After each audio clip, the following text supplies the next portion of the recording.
నీలాల కనుపాప లోకాన్ని చూస్తుంది, తన రూపు తానెప్పుడు చూపించలేనంది.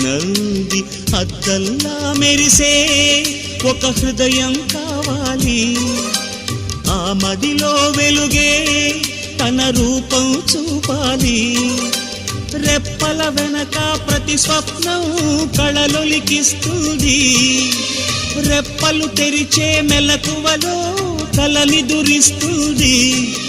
ఆ కలల జాడ కళ్ళు ఎవరినడగాలి, పాటల పల్లకివై ఊరేగే చిరుగాలి. కంటికి కనబడవే నిన్నెక్కడ వెతకాలి.